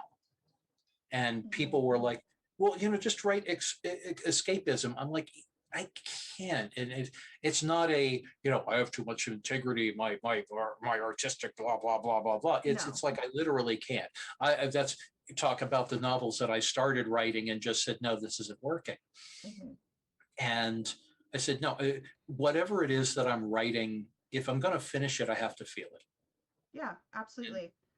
Because when you Between have to, because afterwards, there's also, all the various promotional cycles and, additional interviews like this one, yeah, where you start talking about the projects that you're passionate about. And you don't necessarily, like, if it's something that you're not passionate about and you have to just kind of go through it over and over and over again, it becomes really exhausting. And that's part of the reason why I ask a lot of questions, and just have some conversation topics pretty much lined up, and yeah, ask people what they don't want to talk about, because sometimes, like, there's stuff that they're just like, I'm done, I'm over it, I don't want to hear about it ever again. yeah, yeah. But kind of going back to red shoes, because we're starting to run towards our end here. Mhm. It sounds like there's going to be some crowdfunding coming up for that soon, correct? Yes, we are going to be doing an Indiegogo campaign, and actually, Suj and Nathaniel play a role in that potentially, and Oh, Brian. which is so exciting. Uh-huh. So okay. what we did, What are you willing to share? yes, thank you. So the initial goal, because Red Shoes is done. It's Hmm. done. It's written. It was professionally edited by Laura Gilman. Cover's done. All the whole thing's typeset. It's ready. It's ready to go Hmm. to press. Um, And not gonna lie, the typeset on the back matter literally gave me like old school, like White Wolf revised books flashbacks because of the font choice. and that would be Sherry Baker, my longtime collaborator. Yes, who I am Uh, very sad she couldn't join us, but schedules are a thing. yeah. Um, so at the very very base level of the Indiegogo campaign, it's just to make back the expenses and do pre-orders for the book. To take care of Hmm. everybody involved is already paid. Yep. But I It put a would few be thousand. nice if we could get paid back for that. Yes. Yes, absolutely. I I put definitely understand. You want to defray those sunk costs. I sunk about $4,000 into getting that book to press. So it'd Yeah, be, no, absolutely. and also I want to do pre-orders, and I didn't want to just drop it on Amazon, Hmm. and have it sell 10 copies or 100 copies or something. We sort of, when we did Valhalla with a Twist of Leaf last year, this was sort of a test case for if Hmm. I took one of my, in this case, a bunch of my short fiction, put it and just dropped it on Amazon and Drive Through RPG, how would it sell? It sold pretty well, and it's still selling pretty decently. But, you know, well and decently is 150, 200 something copies. And I would like Red Shoes to do more, partly because, well, you know, it'd be nice to sell books, and partly because, and this is why we decided to publish it ourselves. I was shopping Red Shoes initially, and then stuff happened. You know, part of it was the pandemic, part of it was Trumpism, part of it is some other stuff that is relevant to the book that's I don't want to spoil. But in any case, when between current events, the contents of the book, and the upheaval that the publishing industry and the bookstore industry have been undergoing for the last few years, when the pandemic hit, I was just like, oh, hell with this. Yeah. If I already had a contract in hand for this book, it wouldn't see print for 3 or 4 years. And who the hell knows what the world's going to look like after that? We'll publish it ourselves. Yeah, absolutely. So you know, doing it live. Yeah, absolutely. I understand that. Oh, sorry. You're. So I will personally be looking for that, and I will be backing it with relish. And I'm hoping everybody in the chat will be too, while they're talking about, I think, various survival techniques, including making tea out of ants.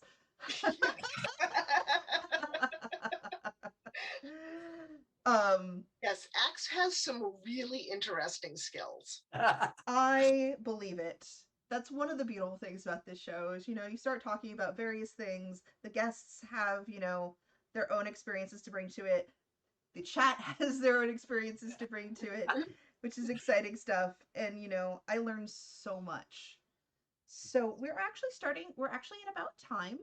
So, let's go ahead and so I did want to say one thing. Sadar, I don't think you actually said what Suj and Nathan. Right, and that's what I just wanted to say that one before we wrapped up. Okay. So that, like I said, the base the base of the Indiegogo campaign is to make back our expenses. What there are some things we would like to do that we're putting in as stretch goals.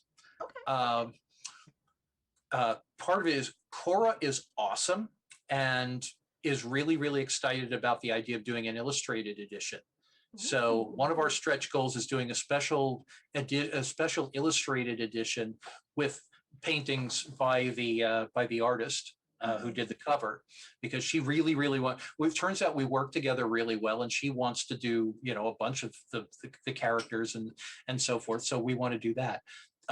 Because Brian and I originally started doing because Red Shoes originates in Arpeggio, and because Arpeggio ties in with power chords, Brian and I have talked about doing a RPG tie-in kind of power chords source book based in Red Shoes with the characters from Red Shoes and the settings from Red Shoes. So that's a stretch goal. But the real stretch goal, the one we really, really, really, really, really want to do. Remember I mentioned that Suj had been majorly influential to all of this? Yes. Suj, are you still in chat? Suj is one of the reasons that power chords are, well, that power chords, yes, but that Red Shoes exists. Because again, Arpeggio, which was the basis for Red Shoes, came out of conversations that Suj and I had. So I talked to her about a few months ago, and I'm like, so we're thinking of doing this thing, and would you want to do a tie-in? Would you be open to doing a tie-in album with this? And if so, what would you need? And Suj was like, yes. Yes. Oh my gosh. I'm here for it. I will shut up and take my money. As it turns out, Suj had already been working on several pieces of music that tied in really well with power chords. I'm like, holy shit, she hadn't even read the book, and yet this song works, and this song works, and this song works. And Because Suge is magic like because that. they just magic that way. Also, another element that ties into a list that I've only mentioned really briefly in here is Ivy Tyra Blair, who is our audiobook collaborator. Ooh, audiobooks, yay! That's Yes. that's how Yes. it gets done. It's any sort of reading done anymore because usually I'm crafting Mhm. and then I'm working on like knitting and whatnot, and then when I have an audiobook going, and that helps me kind of keep my focus. So that's fantastic. I love the fact that an audiobook is part of this. That's something that always, like, my heart aches because I have so many friends who are wonderful independent authors, but they can't always afford to do an audiobook. Mhm. And this, I love that this is part of it. Thank you so much. Thank you. Yes. My little ADHD And heart thanks you so much.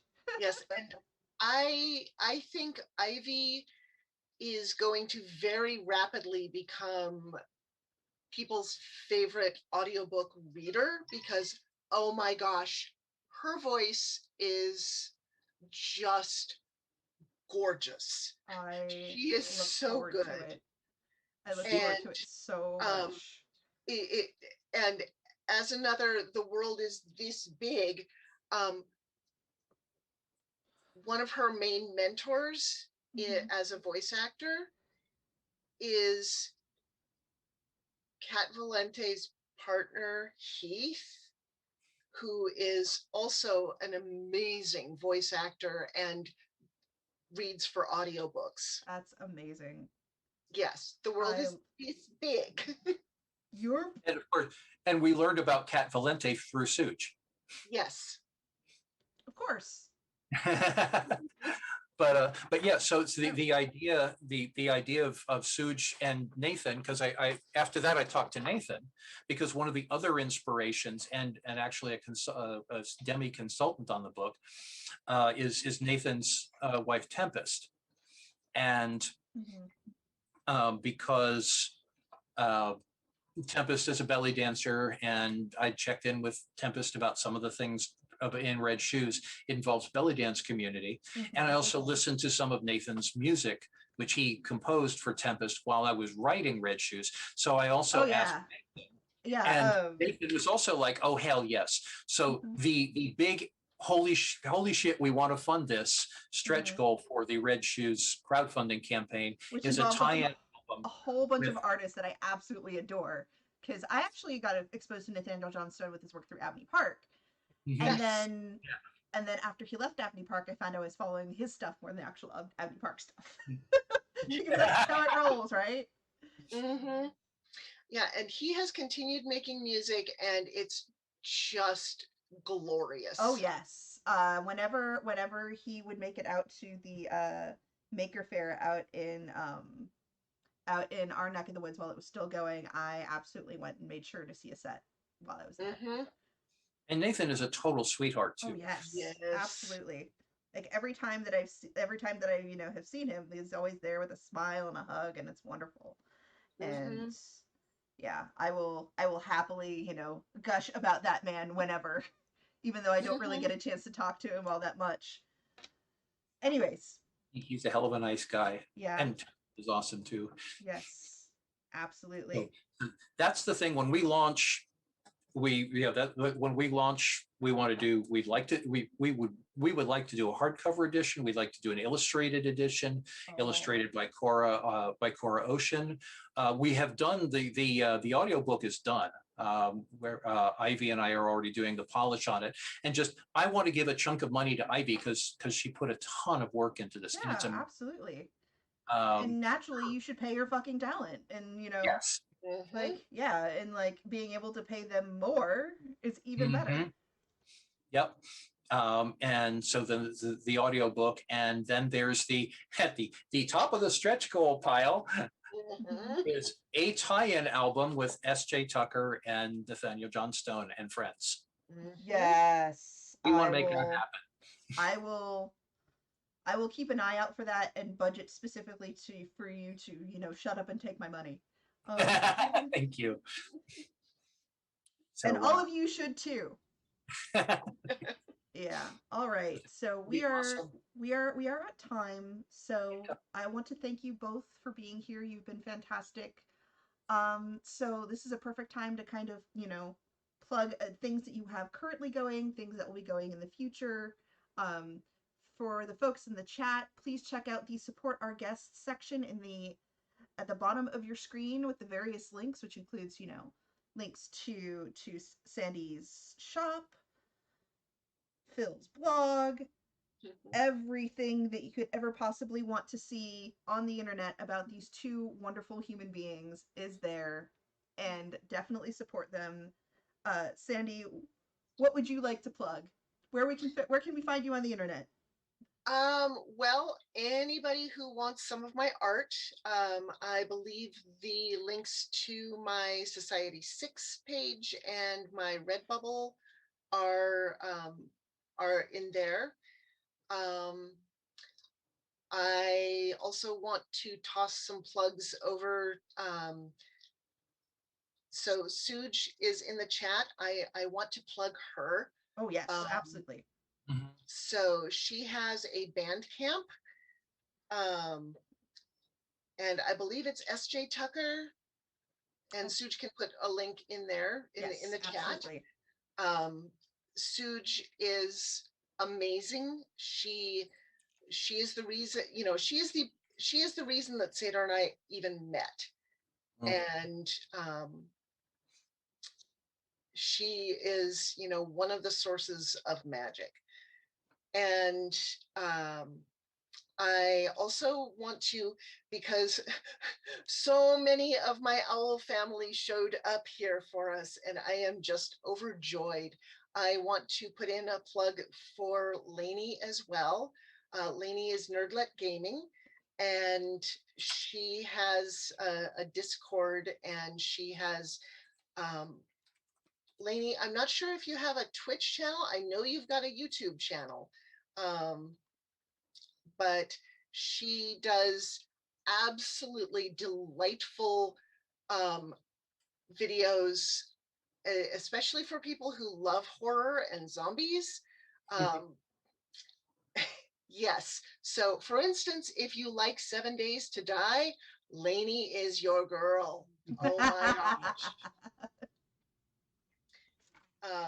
And she has a Discord where a bunch of us hang out, and it is, I'm a member of several different Discord communities, and Lainey's is just incredible. It's really, really genuinely nice people from around the world, and obviously really, really supportive. That's fantastic. And thank you, Raccoona. I see that Yes. Raccoona put the link to Lainey's channel in the chat. Absolutely. Yes, that's fantastic. Thank you so much. Phil, where can we find you on the internet? Let's see. I mean, bring you back. I was just thanking Lainey for and Oh yes. bring back here so I can actually see y'all again. I had to rearrange screens in order to type in chat. Lainey, thank you, because you make my lady very happy. But the biggest thing for me is support my Patreon. Partly because Patreon has been supplying the majority of my income, other than, if there's a Mage 20 book comes in, book check comes in. Other than that, our monthly expenses are met by Patreon, and that's an amount of 30 years of profession. I still have problems talking about money. Thank you for supporting my Patreon, because it helps me do shit and it helps us pay our bills. Also, I put a lot of stuff up there, and there's a ton of material from Red Shoes in there. Patreon, which I think is a backlog of about 7 years worth of material on there at this point. But it has kind of little music sketches. It has excerpts from various projects, either that I'm working on or that I started working on and went, yeah, no. There's kind of a blog of what I'm reading this week or this month. And there's occasionally just some behind the scenes stuff that I don't normally talk about or share. There's material that's been cut from books. You can find the exclusive material there, and the podcast, which I managed to fit in every now and then in between everything else I'm doing. There are podcast roughs, which I haven't gotten around to editing yet. Are on there as well, but there's a lot of material about Red Shoes and about our new project, Creatures of the Wood. And there's some of that, and there'll be more of that as it goes. Because that's one I just started working on about 2 weeks ago, and so that's our newest work in progress. There's also some other cool stuff, but check out the Patreon for that. Fantastic. And as far as me, I'm pretty much anywhere on the internet as HedgieCleric. If you find more, if you like what you see here and want to see more interviews like this, follow, subscribe, tell your friends. I basically do game designer stitch and bitches like this once a week, with the exception of next week. Next week I will be on vacation, so I will not be doing a stream, but I do have something really special planned for June 19th. I am currently wrangling a full panel of Black game designers specifically to celebrate Black excellence on Juneteenth. So definitely stay tuned for that. And I will have more news specifically about what I plan to do for this channel. There's also a YouTube channel where you can look at previous episodes. I'll be uploading this one probably within the next day or two. And yeah, that's me. So again, thank you everyone who came to see us today. Thank you for all the people who followed. We love you all dearly. And now we're going to raid another fantastic artist who's doing some wonderful things. It is his 25th anniversary DJing. We're going to go raid DJ Dirge. So stick around if you want to hear some good goth music. And thank you so much. And away we go. Bye, everybody. And let the raid begin. Yay.